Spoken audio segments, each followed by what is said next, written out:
They said Irina Volnova would freeze in a week, because her cabin had no stove. Then the temperature dropped to -70, and hers was the only one still warm. In Kolyma, winter did not arrive, it settled. Slowly, quietly, until everything that was not prepared began to fail. The river froze first. Solid enough to carry sleds, then the air changed, not colder at once, but heavier. Still, as if the world itself had stopped moving. That was when Irina began building, not in the center of the settlement, but slightly apart. Far enough that the others could watch and comment. Because what she was building did not make sense to them. There was no chimney, no iron stove. No place for fire inside the cabin, only thick walls, low structure, and a second pit dug some distance away. "That's not a house," one man said. "That's a mistake." Irina heard them. She continued working, because she had already seen something they hadn't. Not in theory, in experience. Her first winter in the north had been inside a trader's cabin. A good cabin, solid, built the way everyone trusted, with a large iron stove at its center. It burned constantly, fed in shifts. Day and night, and still, the walls froze, the floor stayed cold. Breath turned to frost at the edges of the room. They burned more wood, then more, then everything they had. And nothing changed. That was when she understood something simple, and dangerous. The fire was not failing, the building was. Heat rose, and disappeared. Escaped through the chimney, through the walls, through the ground itself. They were not heating the space, they were feeding loss. Irina watched that fire for weeks, not for comfort. For behavior. How quickly it consumed wood. How briefly it changed the air. How little it left behind. That was the problem, not creating heat, keeping it. Her father had told her something once, when she was too young to understand it. "You don't heat a room," he said, "you store heat where it cannot escape." At the time, it had sounded like philosophy. In Siberia, it became survival. Because winter does not defeat you all at once. It removes your mistakes, one by one: bad insulation, weak floors, air gaps, poor heat retention. Each one, taken, until nothing remains. By the time Irina claimed her own plot of land, she had already decided, she would not build the same way. She marked the cabin first. Small, compact, low to the ground. Then she walked outward, 15 feet, and marked a second point. That was when Dmitri noticed. He had lived there long enough to distrust anything unfamiliar. "What's that for?" he asked. Irina did not look up. "A fire chamber." He frowned. "You're putting your fire outside?" "Yes. And your heat inside." He stared at her. "That's not how it works." Irina paused. "Just long enough. That's how it should work," she said. He laughed. Not because it was funny, because it was impossible. "You'll freeze before you learn otherwise." Irina didn't answer. Because she wasn't guessing. She was removing what had already failed her. Inside the future cabin, there would be no flame. No constant burning. No heat rushing upward and disappearing. Instead, there would be something slower. Something quieter. Something that did not leave. She began with the ground. Because that was where the cold entered first. And where most people never looked. She dug below the frost line. Into soil that did not shift. Did not soften. Did not forgive mistakes. Permafrost. Hard. Unchanging. Reliable. That was where the system would begin. Not above the cold. But beneath it. Because Irina understood something the others didn't. Fire is immediate. Mass is patient. And in a winter that does not end quickly, patience matters more than heat. She did not build the cabin first. She built the fire. But not where anyone expected it. 15 feet from the structure, she dug downward. Deep enough to escape the worst of the wind. Deep enough that the cold could not strip heat away as quickly. The chamber was lined with stone. Packed tight. Sealed with clay and ash. Not to make it strong, to make it slow. Because speed was the enemy. A fast fire burns hot and disappears. A slow fire feeds something else. From the back of that chamber, she began digging again. A trench. Narrow. Deliberate. Leading toward the cabin. This was the part no one understood. Because it did not look like construction. It looked like something buried. Something hidden. Inside that trench, she laid the pipes. Not iron. Not metal. Clay. Shaped by hand. Dried slowly. Fired in a crude kiln she built herself. Each section fitted carefully. Sealed with more clay. No gaps. No leaks. Because leaks are where heat escapes. The path did not run straight. That would have been easy. And wrong. Instead, it curved. Doubled back. Turned along the walls. Beneath the floor. Under the sleeping platform. Across the rear. Up one side. Then down the other. Only then did it rise toward a small vent. Barely breaking the roofline. No chimney. No direct escape. Only movement. Slow. Controlled. Contained. Dmitri came back more than once. Watching. Trying to understand what he was seeing. You're still not putting in a stove. No. You'll regret that. I'll regret wasting fuel more. He shook his head. You think you're smarter than everyone here? Irina stood. Looked at him. No. Then why build like this? Because I've seen what happens when you don't. That answer stayed with him longer than he expected. Not because it convinced him. Because it made him uncertain. And uncertainty is harder to dismiss than arrogance. The cabin walls rose next. Timber frame. Outer shell. Rough. Practical. Nothing unusual at first glance. But between those walls, she packed insulation. Moss. Wool. Compressed tightly. Layer after layer. Enough to stop movement. Because air is what carries heat away. And still air holds it. That was the difference. Not stopping the cold entirely. Slowing what it could take. Inside those walls, the pipes disappeared. Hidden, but central. Everything the fire produced would pass through them. Not into the air. Into the structure. That was the design. Not to heat the room directly, but to heat what surrounded it.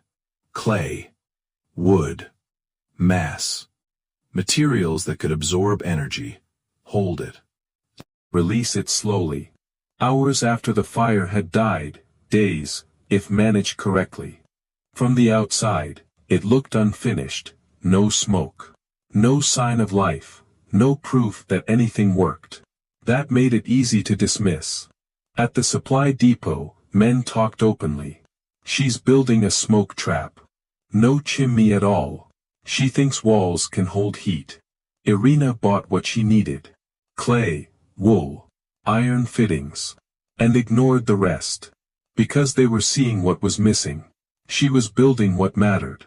By late autumn, the structure stood complete, low, dense, unusual. No fire inside. No visible system. Just walls, just silence. Just something that did not behave like the others. Irina stepped inside, ran her hand along the inner wall. Cold. For now. But capable. Because she knew something they didn't. Heat does not need to be constant. It needs to remain. That was what this system was built to do. Not produce more, hold what was already there. The first burn came before the deep cold. She lit the fire in the external chamber, fed it slowly. Not aggressively, because aggressive fire wastes heat. Smoke entered the pipes. Moved through the system, not quickly. Never quickly, that was the point. The clay absorbed it, stored it, spread it through the structure. By night, the walls were warm, not hot, not immediate, stable. She did not add more wood. She waited, watched, measured. The next morning, she did not light the fire again. Not immediately. She pressed her hand against the wall.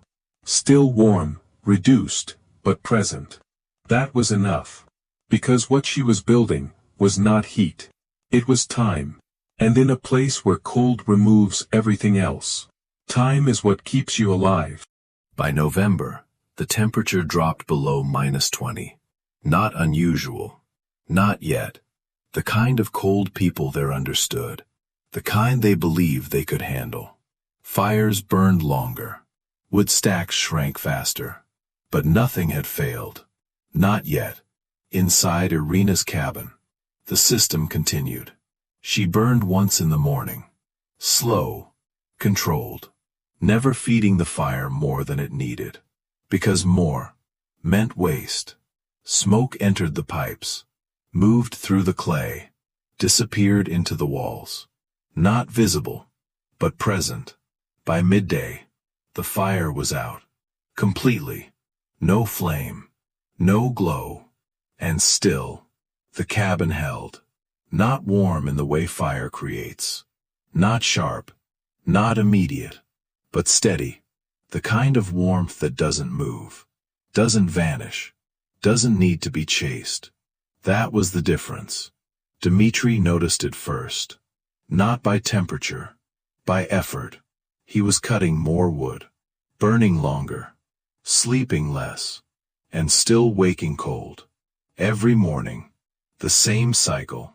Fire strong at night. Heat rising. Then gone by morning. As if it had never been there. He began sealing cracks. Stuffing gaps. Adding more fuel. Each adjustment buying less time than the last. Because he was still doing the same thing. Creating heat. And losing it. Across the settlement. The pattern repeated. More smoke.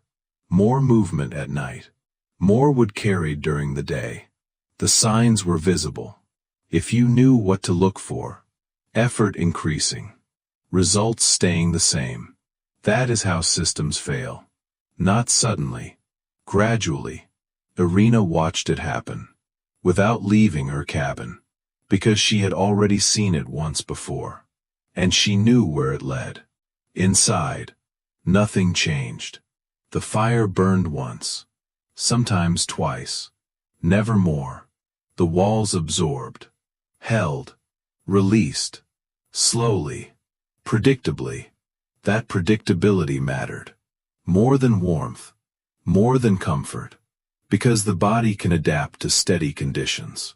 It cannot adapt to fluctuation. By early December, the temperature dropped again. -40. That number changed behavior. Men stopped talking as much. Movement slowed. Decisions shortened. Because nothing wasted survives long at that temperature. Dmitri came again. This time. Not curious. Concerned. He knocked harder than before. Irina opened the door. Warmth met him. Not strong. But real. He stepped inside quickly. Closed the door behind him. Silence followed. The wind. Gone. Not stopped. Removed. He stood there for a moment. Letting his body adjust. Then he walked to the wall. Placed his hand against it. Warm. Not from a fire. From itself. "How long since you burned?" he asked. 4 hours. "And it stays like this?" "For a while." He nodded slowly. Because that answer meant more than any explanation. "How often now?" "Once." He turned. "Once?" Irina nodded. "For how long?"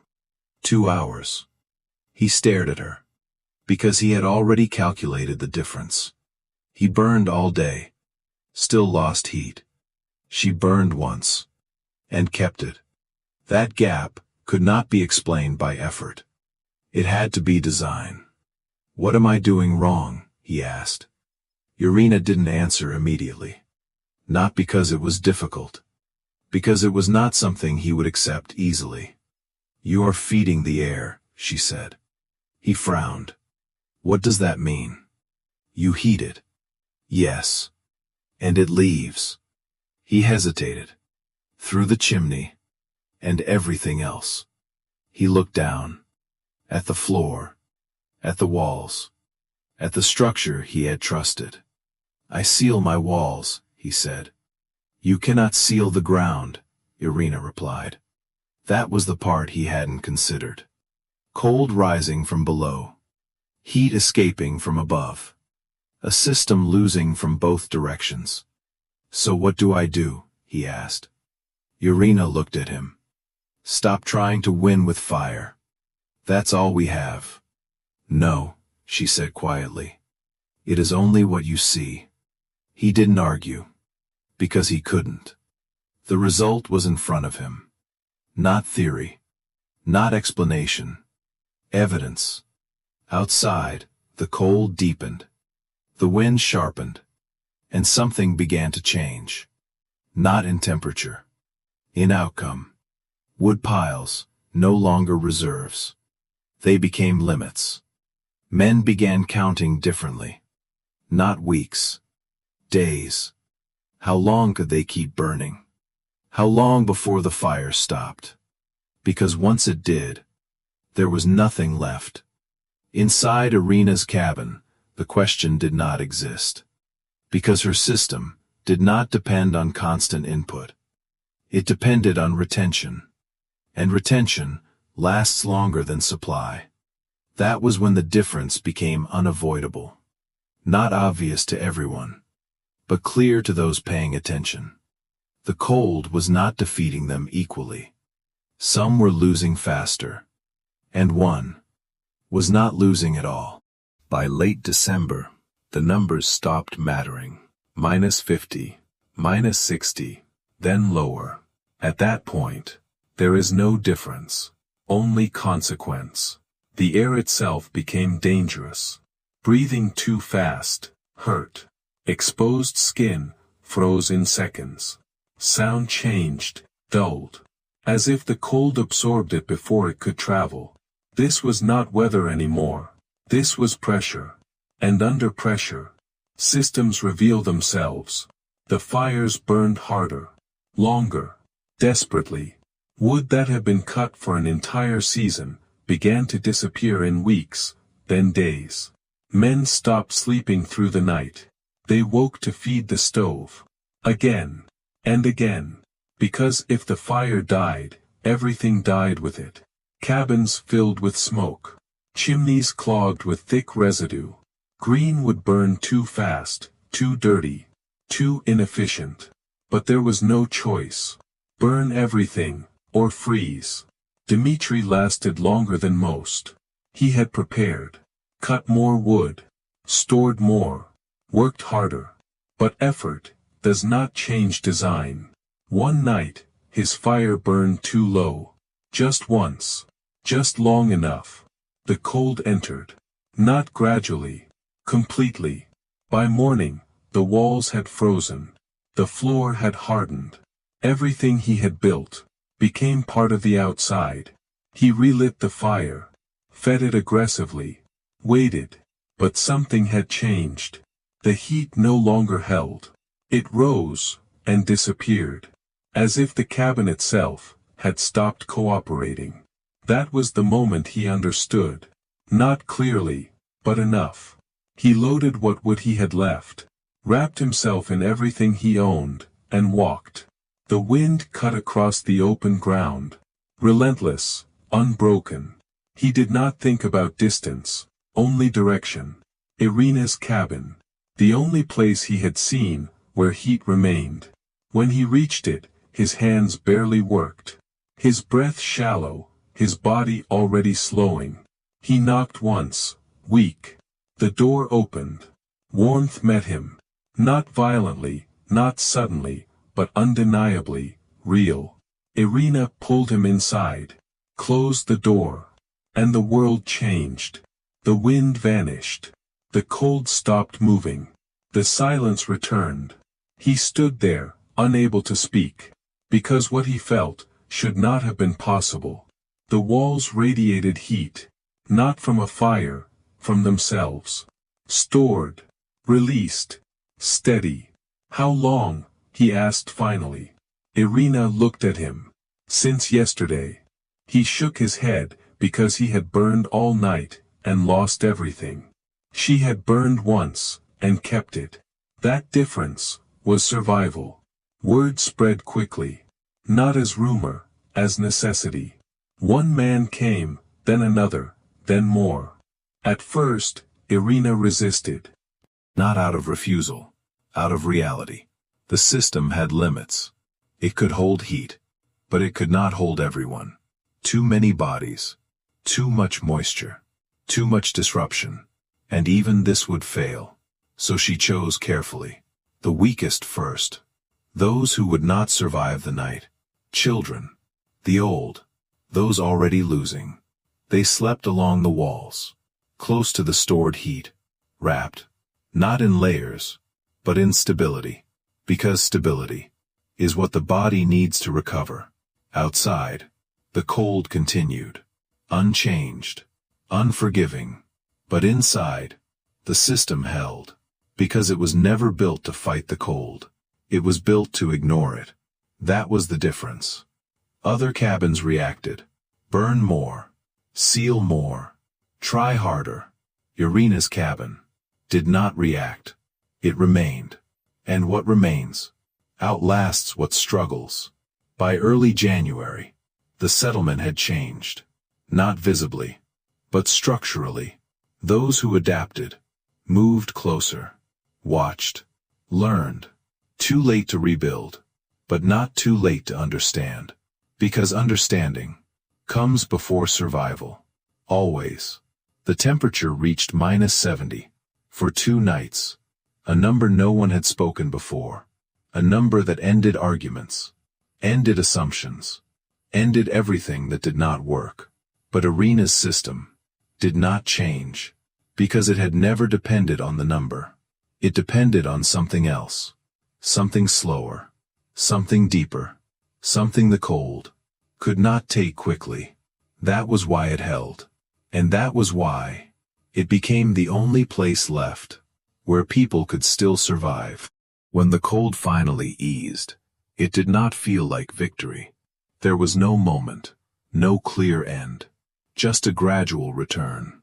Air that no longer cut as deeply, wind that no longer carried the same weight. Numbers that rose, slowly, back toward something survivable. But the settlement that remained was not the same. It couldn't be, because winter had already taken what it wanted, and left behind only what worked. The fires returned first. Inside the cabins, stoves lit again, smoke rising in thick columns, as if nothing had changed. But something had. People burned differently now. Less confidence, more awareness, because they had seen the limit. And once you see the limit, you cannot pretend it isn't there. Dmitri stood outside Irina's cabin one morning, watching the roofline. No smoke, no sign of fire, and still, it held. That was what stayed with him. Not the warmth, the absence of effort. He walked the distance back to his own structure.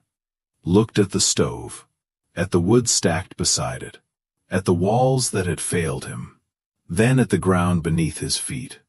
And for the first time, he understood where to begin again. Not above, below. That spring, the rebuilding started. Not quickly, not easily, because what Irina had built was not simple. It required time, understanding, patience. The kind most people only find after losing something.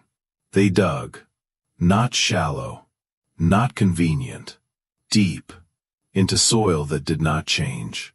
They built chambers, separate from the cabins. They shaped pipes, crude at first, imperfect, but closer, always closer. Irina did not teach loudly. She did not gather people. did not explain everything at once. She showed, when asked, corrected, when necessary, because systems like this are not learned in a single lesson. They are understood through use, through failure, through time. By the next winter, 3 cabins had changed. By the winter after that, more. Not all, never all, because some people prefer what they know, even when it fails. But enough.